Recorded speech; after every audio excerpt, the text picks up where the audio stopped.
Film Udaipur files को लेकर के विरोध हो रहा है। जमीयत उलमा हिंद इसके खिलाफ हाईकोर्ट पहुंच गई है। 48 वर्षों की शैक्षणिक उत्कृष्टता के साथ कई से भी ज्यादा प्रमुख बीटेक प्रोग्राम्स और 600 से अधिक अंतर्राष्ट्रीय छात्रों के साथ विज्ञान डीम्ड टू बी यूनिवर्सिटी देश की बेहतरीन यूनिवर्सिटी में से एक है। पर रोक लगाने की मांग चल रही है। हमारे साथ इस पर बात करने के लिए भारतीय सूफी फाउंडेशन के अध्यक्ष सूफी कशिश वारसी साहब हैं। वो क्या मानते हैं ये बताइए। जो उदयपुर फाइल्स फिल्म है इसको लेकर के विरोध शुरू हो गया है, आपको क्या लगता है, क्या आप कहना चाहेंगे इस पर? देखिए, विरोध करना कोई बुरी बात नहीं है, विरोध करना अच्छी बात है जी। अब ये फिल्म मैंने देखी भी नहीं है, ना फिल्म का प्रीमियर देखा है, लेकिन मैं ये कहता हूँ कि अगर फिल्म के अंदर धार्मिक भावनाएं आहत करने का कोई मामला है, या जैसे कि लोग उड़ा रहे हैं कि साहब उसके अंदर हज़रत मोहम्मद रहमतुल्लाह अलैहि सल्लल्लाहु अलैहि वसल्लम को लेकर कोई टिप्पणी है, मतलब किसी भी तरह की कोई ऐसी चीज़ है जिससे किसी की धार्मिक भावनाएं आहत होती हैं, देश की सरकार को संज्ञान लेना चाहिए और उस पर अपनी कार्रवाई करना चाहिए। लेकिन अगर कोई संगठन जैसे कि जमीयत कोर्ट में चली गई है, कोर्ट के फैसले का आदमी को इंतजार करना चाहिए। एक तरफ जमीयत कोर्ट में गई, एक तरफ जमीयत ये दावा करती है कि देश की जंग आज़ादी में हमने हिस्सा लिया है, दूसरी तरफ वही जमीयत का बयान ये आ रहा है कि अगर फिल्म आई तो देश का सांप्रदायिक माहौल ख़राब हो जाएगा। ऐसे बयान नहीं देने चाहिए। हमें सरकार पे और कानून पे यकीन रखना चाहिए, और जब हम कानून का दरवाज़ा खटखटा चुके हैं तो अफसोस होता है ऐसे बयान आने का। बल्कि तमाम, देखिए, कोई भी सरकार, मेरा मानना ये है कि किसी मज़हब की मुखालिफ नहीं होती है। अगर ऐसा है तो मैं भारतीय सूफी फाउंडेशन की तरफ से ये अपील करता हूँ कि देश की सरकार, गृह मंत्रालय, NSA और प्रधानमंत्री इसका संज्ञान लें, और संज्ञान लेकर अगर उसके अंदर किसी की धार्मिक भावनाएं आ तो नहीं है तो उसको फिल्म को रुकवाया जाए और कार्रवाई करा जाए।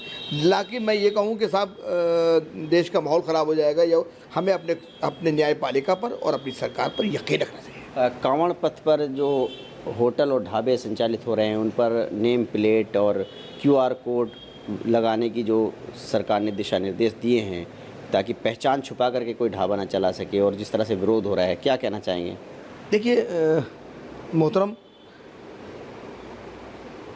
कोई भी मज़हब धोखा देने की बात नहीं करता।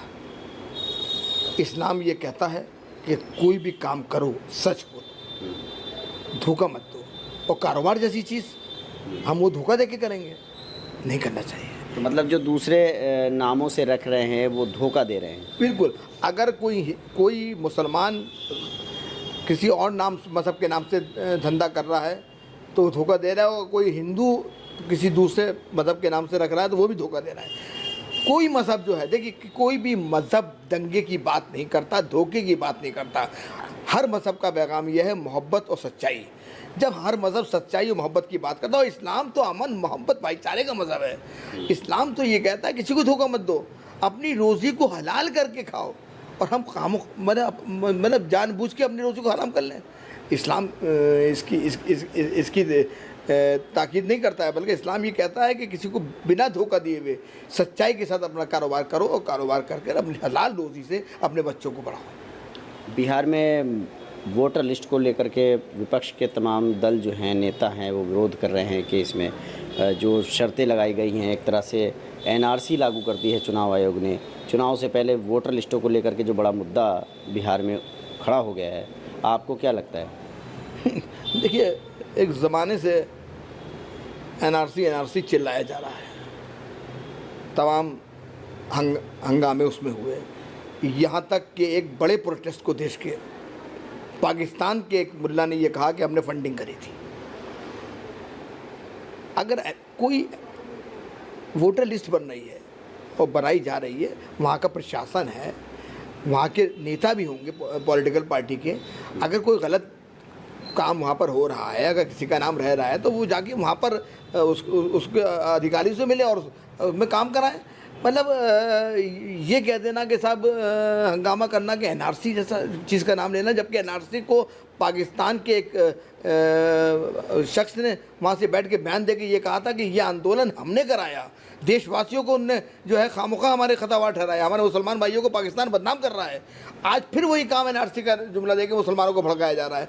मैं देश के मुसलमानों से अपील करूँगा और तमाम देश की जनता से अपील करूँगा कि पॉलिटिकल बहकावे में ना आए, सच्चाई को जाने कि ये काम क्या हो रहा है। और अगर किसी का नाम रह रहा है तो वो सरकार से अपील भी कर सकता है। मैं तो ये कहता हूँ कि नेताओं को छोड़ो, आम नागरिक सरकार से शिकायत कर सकता है, इलेक्शन कमीशन के अंदर शिकायत कर सकता है। दिन ओवैसी पहुंचे थे चुनाव आयोग में आज शिकायत करने।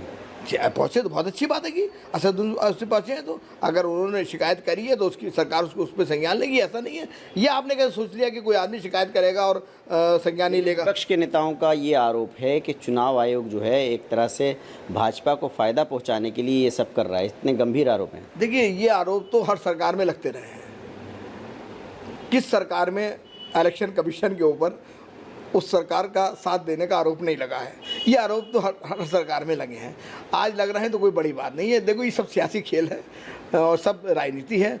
और मैं तो जनता से ये कहूँगा कि आंखें खोलो, और ख़ासकर मुसलमानों से कहूँगा कि अपनी आंखें और कान दोनों खोलो और ये पहचानो कि हमारा हमदर्द कौन है। जो हमदर्द हो उसको वोट दो, और जो राष्ट्रवाद की बात करे उसको वोट दो, जो हुब्बुल वतनी की बात करे उसको वोट दो, और जो आपको योजनाओं को फ़ायदा पहुँचाए उसको वोट दो। देखिए, कशिश वारसी साहब का साफ तौर पर कहना है कि उदयपुर फाइल्स फिल्म में अगर कुछ भी धर्म के ख़िलाफ़ है या कुछ धार्मिक भावनाओं को ठेस पहुंचाने वाली बात है तो उस पर सरकार को रोक लगानी चाहिए।